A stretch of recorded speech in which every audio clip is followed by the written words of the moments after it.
I could not sleep last night. Oh my god. I've been a little depressed, for being honest with you. I got a lot of health problems, like physical health problems that make me depressed, and sometimes I just can't sleep because of it. So, this is what I did, and it was a brilliant idea. I went, I need to read something from my comfort character. From the character who means a lot to me and just makes me happy and makes me feel protected. I know that sounds stupid, but that's what Captain Marvel does for me. And I decided to read The Enemy Within. And I couldn't have had a better insomnia fueled decision than that. This is an amazing book.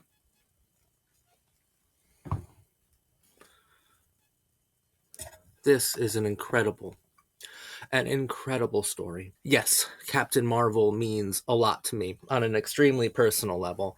Uh, I love her. What a lovely hero, you know? More than a superhero crush, even though she definitely is. If I could pick a wife in the superhero world, it'd be Carol Danvers, who I propose to. I would propose to Carol Danvers in half a heartbeat. But she's my hero. She's my comfort character if I'm feeling down. Right, I read some Captain Marvel. Spider-Man's my favorite superhero. I could read him at any time, but when I specifically need to feel better, a Captain Marvel comic will do the trick. Will be the perfect medicine for depression. She just cheers me up, and in a story like The Enemy Within, it's beautiful because I can actually confront some of those physical health problems I was talking about. Now, I don't have anything as urgent as a brain lesion, but what I have is pretty serious. I just don't feel like going into it very much. The Enemy Within is written by Kelly Sue DeConnick, who I feel is the best writer that Captain Marvel ever had, that Carol Danvers ever had. She seems to truly understand the character and also truly understand the her audience. I trust DeConnick with a Captain Marvel comic. I trust her. And I've never been let down by one of her Captain Marvel stories. And I think The Enemy Within is probably her best. It's the one that strikes me most. It's the one where I feel that Captain Marvel's at her most heroic, genuinely heroic. I mean, it is a story about how heroism is determined by the content of the heart. Captain Marvel tells us in this book, through her actions, that heroes are defined by the contents of their hearts. What makes this book so beautiful is that Captain Marvel is suffering from a brain lesion. A brain lesion along the third cranial lobe developed after she was caught in the blast radius of an alien psyche magnetron. The threat of a brain hemorrhage is a very real thing for Carol Danvers in The Enemy Within. Her memory is threatened. Her sense of identity is threatened. And as we know, identity means an awful lot, not simply to Carol, but to all of us. We can all relate to that fear. The brain lesion is a threat to everything that makes Carol Danvers Carol Danvers. More than anything else, flight stimulates the growth of the brain lesion. Flying is the thing that would make her brain hemorrhage. Yon-rogg is the villain of this story, and it's a perfect villain. I think that he's the best villain for Captain Marvel. Plainly, simply, purely, I love the energy that they have. I love the good versus evil of Captain Marvel versus yon-rogg. Yon-rogg reveals that during the explosion that gave Captain Marvel her powers and supposedly destroyed yon-rogg, a part of yon-rogg became the Psyche Magnetron, and a part of the Psyche Magnetron was lodged inside of Carol's head. That's what the brain lesion was, and he was using her in The Enemy Within as a power source because yon-rogg's grand plan was to bring like a Kree city down upon New York City, destroying it, a replica from their shared memories because he can tap into that part of her brain using it as a power source. And at the end, I mean, they're taking down these sentries, all these different the sentries were placed on Earth by the Kree years and years and years ago as weapons deposits, as a weapon storage, basically. And yon-rogg activated all of them and used the lesion inside of Carol's head to power all of it, along with his massive power. But he was using Carol as a power source, and the only way out of it was to sever that connection. So what does Carol do? The Avengers are trying really hard. Spider-Woman's trying really hard. Captain America, Wolverine, Thor, the Wasp, Black Widow, Hawkeye, they're all trying to get in there, but they're not going to make it. And Carol knows that. Carol does the only thing that seems the only thing that she can do, because she's a hero. She takes flight, flies and flies and flies and flies, and then boom, brain hemorrhage. The connection is severed. She's no longer a power source. Her brain is no longer being used by her arch nemesis. She sacrificed her identity, herself, to save New York City. Typical day in the life of Carol Danvers. And that's what makes up the 5-issue storyline that is The Enemy Within. But please buy this trade paperback if you're interested in reading the story for yourself, because it comes with an extra issue at the end. It comes with Captain Marvel number 17, and it's a wonderful denouement, like a wonderful epilogue, because it's there that we see Captain Marvel back in New York City, reuniting with Kit, the lieutenant, this adorable little girl who just idolizes her. And Carol is just having so much difficulty adapting to her surroundings, so she really doesn't remember anything. She's having to re-educate herself, and the story ends beautifully with Kit, the lieutenant, in Carol's new flat, which is inside of the crown of the Statue of Liberty. She's given that as a gift, as a reward for saving New York City. And it's there that, like, Carol thought she was going to be giving Kit Captain Marvel lessons, how to be a superhero, and Kit's like, man, you're not as smart as I thought you were. I'm here to give you lessons. Here's a textbook, a comic book that I wrote about you and everything I know about you. I'm the foremost expert. I'm the authority on Captain Marvel history. I'm going to teach it to you. And it's such a beautiful moment, and it's that moment really warms my heart. But so much of it inspires me, right? So if we look at this story metaphorically, it is dealing directly with terminal illness, right? It's dealing directly with physical health.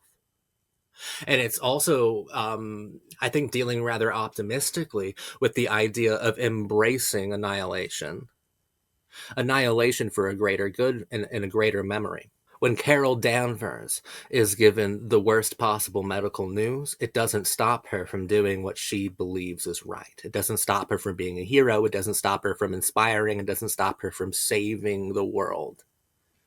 And I find that just really inspirational. I think that this story is wonderful because through DeConnick's writing, we can really get inside of Captain Marvel's head in The Enemy Within. And I do mean that in a loud way. Like, if the metaphorical value of that statement hit you like a loudspeaker, good, because we get inside of her head, inside of her brain damage, inside of the hemorrhage, inside of the brain lesion. We get inside of it, and what we see is so pitifully heroic. We see the entire contents of her soul, and the contents of her soul is just like purely inspirational. It's purely badass, pure woman. I fucking love it. I think that the story is beautifully told.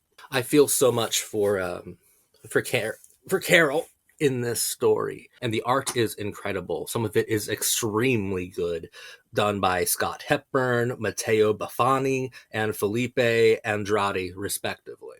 All have different and unique styles, and like all of it knows how to complement the story. And some of this is the best I've seen Carol, and some of this is the most like in peril that I've seen Carol, because like it's the moments when she realizes that she is being used as a power source, and she's being just slapped around, beaten by yon-rogg, and she knows what she has to do at that point. She comes to terms with it real quick, and she sets off. And one of the most violent images in modern comics to me is when she has a brain hemorrhage, is when the hemorrhage happens. is when her brain hemorrhages. It's just so fucking, oh my God. And like that Carol identity is presumably dead, but when she comes back, you can you can lose everything. You can lose your memory. You can lose everything. But the soul, the content of the heart is unchangeable, right? So no matter what, that should make itself present and visible. If the content of your heart is heroic, then you're going to be heroic no matter what. And I also like to view the epilogue as something possibly darker, but I think more meaningful, because I do think this is a story about confronting terminal illness head on. I think it's about accepting death from something serious like a brain hemorrhage, from something terminal. So the epilogue, I think, could be seen as deeply symbolic of the memory, the inspiration, the symbol will live on. But more importantly, the content of your heart will live on in those you've affected, will live on in those that you've saved, will live on in those who idolized you. Some of them you didn't even know they did. And there's a beautiful part at the end where everyone is claiming to be Captain Marvel so that she doesn't get like zapped out of oblivion by a giant machine. And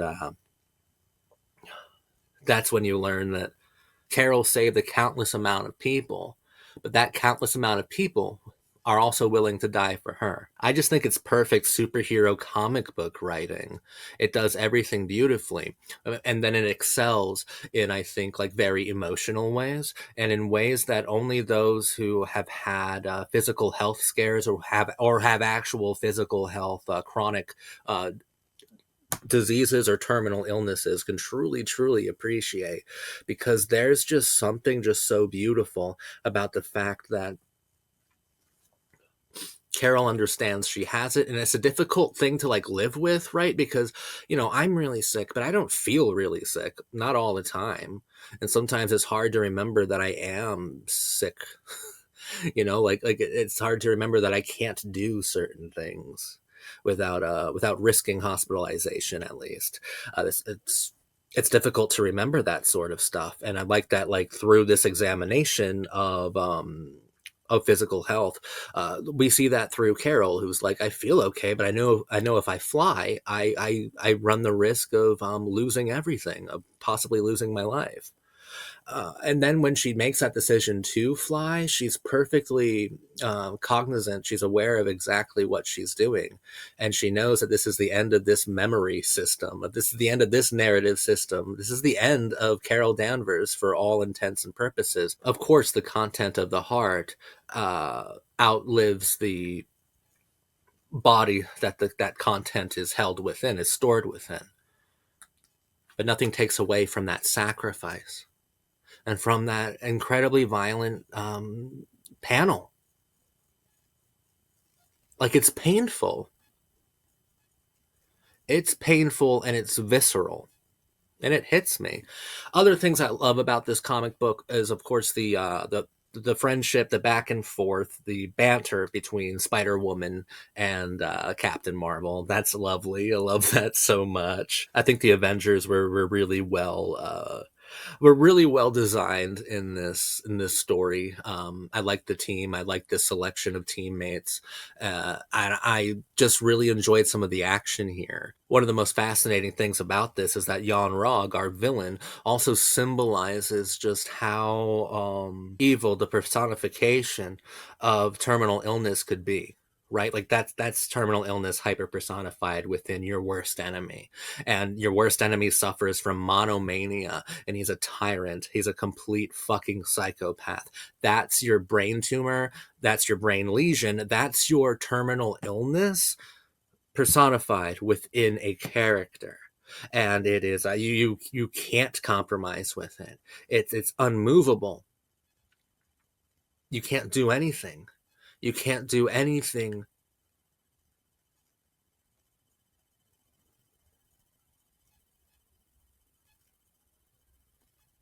but take flight. Take flight.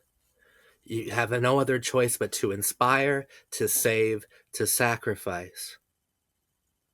and to stand up to that maggot that is feeding on your body, your terminal illness. Put it in its place.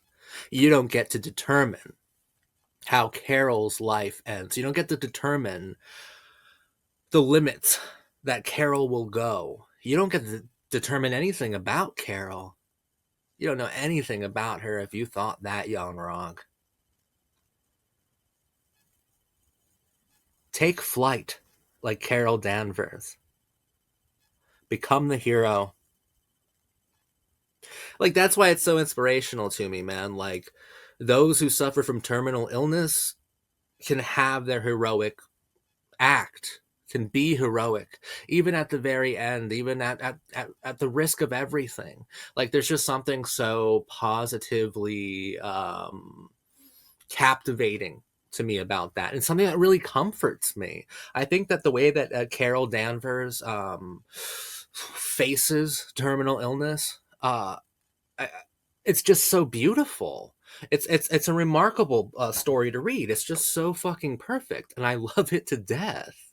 It's Yeah, it's probably my favorite Captain Marvel story. DeConnick has a bunch of great ones. There are a lot of them that are a lot more fun than this, but this is the one that's like, this is important. This is important. This is different. This makes Carol Danvers the most human fucking hero I've ever read about. Yeah, Spider-Man's my favorite hero. Yeah, he can't pay his rent. Guess what? Carol Danvers gets evicted too, and she has a brain lesion, and she has a brain hemorrhage, and suffers the very realistic consequences of that. Death or a complete loss of character. Like, that happens to Carol. Carol, I think, is the most human superhuman of all time, thanks to the work of DeConnick and thanks to this book. And she's optimistic. I need the optimism. I need the hope. The final issue in here kind of ridicules the need for hope. But that's why she's the villain. She doesn't get it. We need hope. I need hope. I need Carol Danvers to not get a magical cure for her terminal illness. I need her to fly into fucking space and have her brain explode and bleed.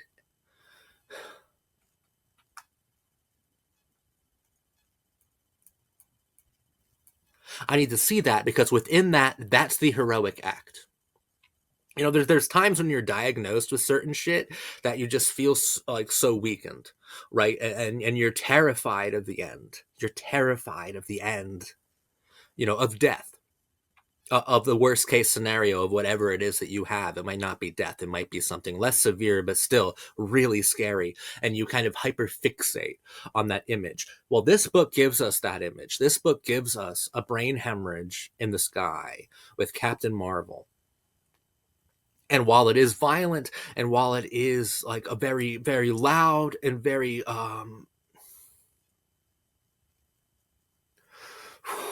difficult panel to see, the panel's message, the art's message, the story's message in that moment, that image is not about defeat. That image is about victory. And victory can look painful. Victory can be painful. And the end will be painful. The worst case scenario will be painful. Your real life scenario, your real life situation is going to be very painful. But there's a heroism in enduring it. There's a heroism in facing it. There's a heroism to committing to being there and seeing your moments and doing good for people. There's a heroism at the final step. And you went through it, or you're going to go through it, and Captain Marvel's experienced it too. Like, there's so much in that image, right? And I think it is very optimistic, without being insincere. You know, like, we feel the pain. We feel the pain all the way through. Like, this is a character who's of the Air Force, who's a beautiful pilot, who's a wonderful pilot, very skilled, an excellent one. Flight is in her blood. She loves to fly, and she's told that she can't. Oftentimes with terminal illness, you are restricted. You are told you can't do your favorite activities, can't eat your favorite foods. Sometimes you're told you can't even participate in sexual acts of intimacy. So you can't drink, you can't go vacation. Like, so much of your life is restricted, and you feel like like that thing, that activity that makes you feel most alive, you're not allowed to do so. So Carol goes through that as well, and it's through a heroic display of that activity that she saves everyone. But through that heroic display, she dies, or she has a brain hemorrhage, which essentially, for the purposes of this analysis, is a death of a sort, right? I don't know, you guys. I get something so powerful from this story. It strikes me very deeply. It's a story I will always keep with me. I think it's one of the most powerful Marvel stories of all time. I think it's beautiful. I think it's essential. I think that it's a book that just hits you so deeply. It hits you internally. And I love that. And it never stops being fun. It never ever stops being fun. This is not a dour approach. This isn't misery porn. This isn't Carol Danvers crying in a corner about death. No, because that wouldn't make it optimistic. That wouldn't make it very interesting. That would not be hopeful. This is a very hopeful look at terminal illness, at brain damage that ultimately ends in a brain hemorrhage, right? And then only DeConnick and Captain Marvel could pull off that that narrative sequence of events. It's a wonderful story, wonderful villain, a pitch perfect, absolutely flawless, sexy as hell, totally inspirational hero. It's perfect. It's a perfect fucking book. I hope you enjoyed this video. Hopefully I get some sleep at some point in life. That would be nice. That would be really nice. But if not, I have plenty of other Captain Marvel books to comfort me and to get me through the tough times. Because, yeah, I need her brand of hopefulness. I need her style of positivity. I need the content of Carol Danvers' heart. I need Captain Marvel in my life.